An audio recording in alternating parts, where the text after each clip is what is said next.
The message lit up our old family group thread like a warning flare. Family check-in, Thursday 7 p.m. Olivia needs guidance. My situation. That's what they called my decision to leave my tenured university role and build a climate tech startup in 2019. For 5 years, I'd endured their veiled concern, awkward silences, and relentless reminders about 401k and stability. I parked outside my childhood home in Charleston, South Carolina. The colonial brick facade hadn't changed. Neither had their view of success: titles, tenure, and tailored suits. Dad's Tesla was parked neatly beside my sister Lauren's sleek Audi. I pulled up in my dusty 2011 Subaru. It stood out. So did I. My phone buzzed. Dev, my CTO. Forbes drops at 8 p.m. EST. You ready? I typed. Perfect. Family lecture starts at 7. He replied instantly. Want me to fake a server crash so you can escape? Tempting, but no. This'll be worth it. I checked the mirror. Plain black blazer, white tee, pulled back curls, no jewelry. Let them assume I was barely scraping by. Mom opened the door before I knocked. Chanel suit, frown barely concealed. Olivia, 2 minutes late. Precision is overrated, I smiled.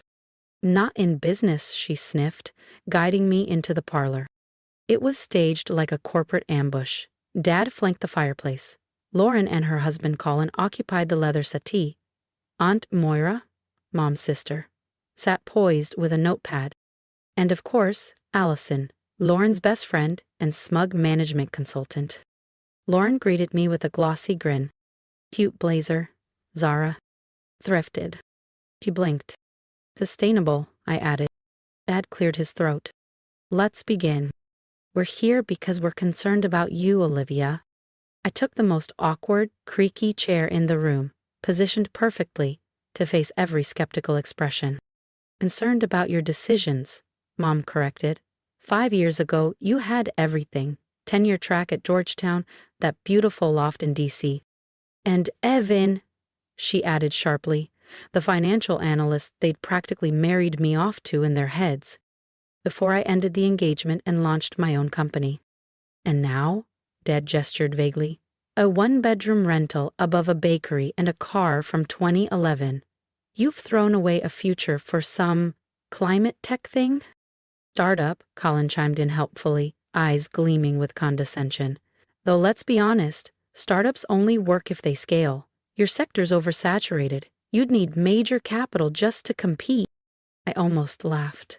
Colin, who failed to launch his own app 3 times.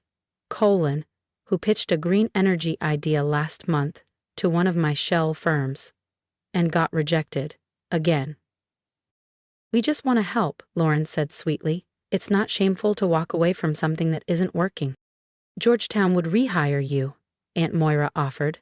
Barbara's daughter just made full professor at Stanford, youngest in their department. She paused with intent. That could have been you. I checked my watch, 7:43 p.m. Forbes would publish in 17 minutes. You still haven't told us what your company does, Mom huffed. So much secrecy. And for what? Where's the proof? Dad rose to full CEO height. We're here to fix this before it's too late. Lauren's phone buzzed. She glanced, froze, then stared harder. Oh my God, she breathed. Why is your face on the Forbes 30 under 30 list? The room fell silent, wine glasses half raised, eyes locked. Colin snatched the phone. That's not possible, Colin muttered, scrolling with shaking fingers. This can't be right. Olivia Ramirez, 34, founder and CEO of Solterra Innovations, valued at $2 billion, I supplied calmly, folding my arms. Well, technically 3 now. We just finalized another acquisition this morning. Dad sank back into his chair like the air had left the room. $3 billion? Would you like to know what we actually do now? I pulled out my tablet and opened our latest investor deck. The glowing title read, Solterra Innovations, the Future of Sustainable Infrastructure. We build adaptive energy systems for disaster-prone regions, hybrid tech integrating AI, solar grids, and modular water storage. We've signed contracts with FEMA, the E-Climate Council, and just last month, Tokyo. Lauren's mouth fell slightly open. The apartment you all keep criticizing? Smallest unit in the EcoSmart building I own. The old Subaru? Bought intentionally, reliable, understated, like most of my best assets. Mom's wine glass wobbled in her hand. But you never said? You never asked, I said, voice even. You were too busy treating my career like a cautionary tale. I stood, adjusting my thrifted blazer. You wanted to fix me. But I wasn't broken. Emma's phone buzzed violently. I could see headlines lighting up her screen. Forbes, the billionaire you've never heard of until now. James looked like he'd bitten into a lemon. Aunt Moira had already whipped out her phone, probably dialing Barbara. Dad just whispered again, 3 billion. Marcus's message came through. CNBC rescheduled to 9, don't be late. That's my ride, I said. Unlike the Subaru, this one's electric, and comes with a film crew. Paused at the doorway. You know what they say. Success is louder when you let people think you're losing. Then I left. If Olivia's quiet rise and bold reveal moved you, don't forget to subscribe. Her story's just getting started, and you won't want to miss what comes next. Oh, and Lauren? I paused at the door. That green energy startup Colin pitched last month, the one Bennett Ventures turned down? She blinked. I smiled. That's my investment firm. I left them there, clutching their wine glasses and worn-out pride, surrounded by luxury brands and their outdated idea of success. Outside, a sleek, driverless Lucid sedan waited to take me to the CNBC. Sometimes the best revenge isn't proving people wrong. It's letting them realize they never really knew you at all. And I was just getting started. The CNBC interview was the spark. By midnight, my inbox and phone were flooded. Classmates I hadn't heard from in a decade suddenly remembered our bond. Cousins I barely knew messaged me, saying they always believed in me. And most predictably, my family. Mom, Olivia, please call us. Lauren, why didn't you tell me? I'm your sister. Colleen, about that pitch. Maybe we could grab lunch? Dad, you had all this success and kept it from us? I ignored them.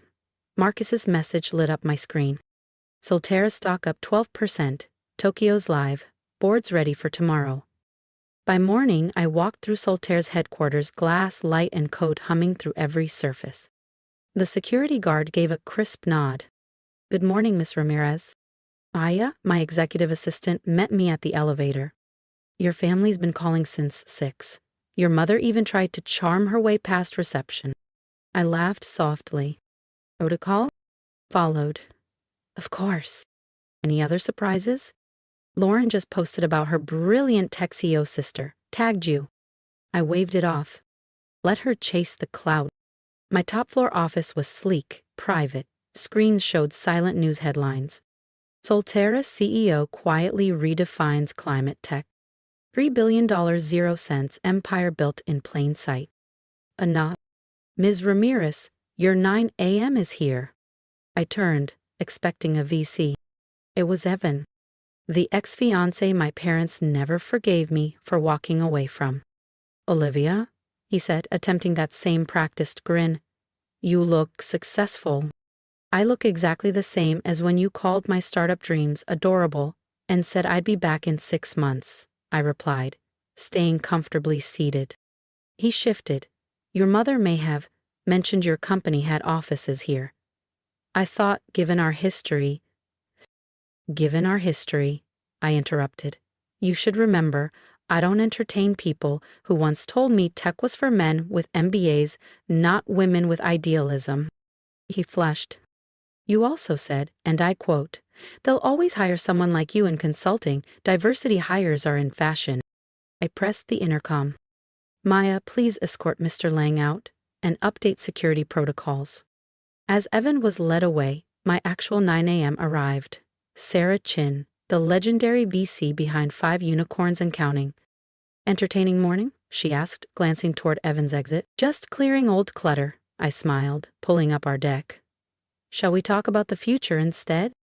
The meeting was sharp, efficient, exactly what I needed before my noon board meeting, our first since the Forbes drop. I entered the boardroom to straighter backs and more attentive nods. Amazing how a billion-dollar valuation improves your credibility. Before we begin, I said, taking my seat, yes, the Forbes article was intentional. No, it doesn't change our strategy. Marcus pulled up our latest figures. Steep, clean, powerful. Our stealth phase worked. We're not ahead of the market, we are the market. An older investor cleared his throat. The visibility changes things. Your family. My family is not part of this company's leadership, I said flatly. What matters is this Project Helix. As I revealed our next-gen AI platform, Maya slid me a note. Your sister's downstairs, refusing to leave. I replied quietly. Send her to conference room C, the one with the plastic chairs. Then I got back to business. I finally made my way down to conference room C. She'd been waiting nearly 2 hours. Her designer blowout was starting to frizz, and her Prada tote was clutched to her chest like a life vest. Seriously, Olivia? She snapped the moment I stepped in. You couldn't tell security who I am? I'm your sister. They know exactly who you are, I replied calmly, sitting across from her. That's why they followed protocol. She faltered, then sighed. Mom's crying. Dad didn't even go into the office today. They feel betrayed. Betrayed? I lifted an eyebrow. By what? That I succeeded? That I didn't need their approval or their interference? It's not like that. We're family. We should have been part of this. Like I was part of your life? I asked. All those dinners where you and Colin bragged about bonuses and IPOs. Those charity galas where Mom introduced you as her successful daughter and me as Olivia. She's figuring things out. Lauren flinched. That's not fair. We didn't know. Because you never asked, I said. You didn't want to know. She looked around. Now that we do, can't we start over? Colin would love to collaborate. I opened my tablet. Colin? The same Colin with 3 failed ventures, SEC warnings, and a rapidly shrinking trust fund? That Colin? Her face reddened. You. I know everyone who tries to do business with us, including that he's been calling me amateur hour to investors. She paled. He wouldn't. The recordings are thorough. I stood. Now, if you'll excuse me. She grabbed my arm. What do you want, an apology? Fine. I'm sorry. We're all sorry. Just don't shut us out. I looked down at her manicured hand resting on my thrifted blazer. The one she mocked last night. I don't want anything from you, Lauren. That's the point. I built all of this without any of you, and that's exactly how I'll continue. But we're still family. Are we? I gave a soft, sad smile. Family believes in you before the Forbes article? Her hand slipped away. Another alert buzzed across my phone. Meeting confirmed. Governor's office, 2:30 p.m. I turned to leave. Mom and Dad, Charleston's about to become a tech capital. That's what I've been working on. I'm sure they'll all suddenly become very interested in my situation, I said dryly. As I walked away, leaving Lauren behind in the sterile conference room, Maya fell into step beside me, tablet in hand. Your parents are hosting another family meeting tonight, she noted. Your Aunt Moira's already called 3 reporters trying to claim she mentored you. I gave a quiet laugh. Let them scramble, let them spin. Success is the best revenge. But silence? Silence is the best response. The elevator doors opened. Sarah Chin stood waiting, flanked by a delegation of international investors. Ready to change the world? She asked, smiling. I straightened the same thrifted blazer Lauren once mocked. Tomorrow it would be splashed across a dozen media outlets as the new symbol of understated power. Always, I replied. The most disruptive ideas come from the people no one saw coming. Behind me, I could hear Lauren's heels echo down the corridor. Louder than applause, louder than validation. But I didn't flinch. I wasn't the overlooked sister anymore. I was the architect of the future. 1 month after the Forbes article, I sat in my office reviewing quarterly numbers. Solterra's stock had doubled. Our AI ecosystem was being hailed as transformational. Privacy had become a luxury, but influence, now, was routine. I reappeared. Your father's downstairs. I didn't look up. Same answer as yesterday. Is different today. No Mercedes, no suit, just jeans and a briefcase. That made me pause.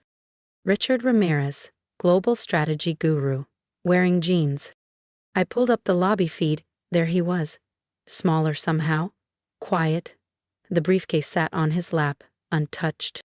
Send him up, I said softly. As I waited, I glanced at the framed headlines on my wall. Solterra disrupts global climate strategy. Ramirez rewrites the rules of tech power. Success doesn't need permission. Dad entered, slowly, almost cautiously. He took it all in. No words, yet. And for once, that was enough. The whiteboards behind me were covered in equations and evolving models. Real-time market tickers flickered across mounted screens. Through the floor-to-ceiling windows, Charleston stretched out beneath us. Familiar and unrecognizable all at once. Dad glanced around, quietly overwhelmed. Your mother keeps setting a place for you at dinner, he said finally. Every Thursday night, just in case. I gestured to the chair across from me. He sat slowly, resting a worn leather briefcase on his knees. I've been thinking, he began, about your 5th grade science fair. Of all the things he could have said, that wasn't on my list. You built a weather-predicting neural net. Everyone else had baking soda volcanoes. You had algorithms. He gave a faint smile. You won first place. I missed it. Board meeting. You tried again? I remember. You know what I don't remember? He continued. Asking you how it worked. Why you loved it. What you dreamed of building. He opened the briefcase and laid out a stack of papers. My earliest patents, published research, startup documents. You filed your first patent at 19, built your first AI protocol at 22, 3 startups before Solterra. We had no idea. Because you never asked, I said gently. You didn't want to know. He looked up, eyes softer. We were wrong. I was wrong. The pause between us was decades long. Your mom, she's learning Python, he added. Says she wants to understand. Lauren's reading up on AI ethics, Colin. Colin's been pitching my competitors, I cut in, using my name for access. Dad winced. I didn't know. There's a lot you didn't. He pulled out one last paper, a photo. Me, 11 years old, standing proudly beside a hand-built display labeled Neural Weather Model. Olivia Ramirez. When did we stop seeing you? He whispered. I stared at that girl. Unpolished, unapologetic, unstoppable. You know, I said quietly, that model predicted weather with 76% accuracy. Pretty impressive, he murmured. For a 5th grader, I finished. Want to know Solterra's current prediction accuracy? I asked. Dad glanced up, curious now. What is it? 99.997%. I turned my monitor toward him, revealing our latest simulations. We're not just forecasting weather anymore. We're modeling climate shifts, economic swings, population movements. Governments use us to prevent disasters. Corporations use us to adapt before chaos hits. For the first time, I saw it. Not just awe, but comprehension of what I'd built, of why I'd built it. Show me, he said quietly. Help me understand. I hesitated, then stood, walking to the largest whiteboard. It starts with neural mapping, I explained, drawing pathways. Then we layered in quantum processing. For the next hour, I walked him through my life's work. He asked questions, smart ones, thoughtful ones. When I finished, he was silent. I have a confession, he said. Bennett Global is struggling. The old model's failing. Everyone wants AI now. I know, I said gently. Your stock dropped 42% last quarter. He chuckled. Of course, you know. You probably knew before I did. I'm not here for help, he added. I'm here because I'm proud of you. Not for the money, but the vision. We faced the window, watching Charleston stretch below us. What if, I said slowly, the next family dinner happened here? A real tour, no assumptions. I'd like that, he replied, then added, James? No plus ones, I said. Emma's learning. He's already cost them. I know. You bought their debt? Through Shell Company. She's still my sister. He nodded. Thursday at 7? Tell Mom to wear flats, I smiled. It's a long walk. After he left, Maya entered with coffee. Your mother called 3 times. Clear my evening, I said, pinning one last headline to my wall. Olivia Ramirez redefines the future and the meaning of family. It was time they saw it too. If you've ever been underestimated, you know how lonely but powerful that silence can be. I'd love to hear from you. Drop a comment below. Tell me about the moment you stopped waiting for permission. And if my story resonated, please subscribe. Your support helps share voices like mine with the world.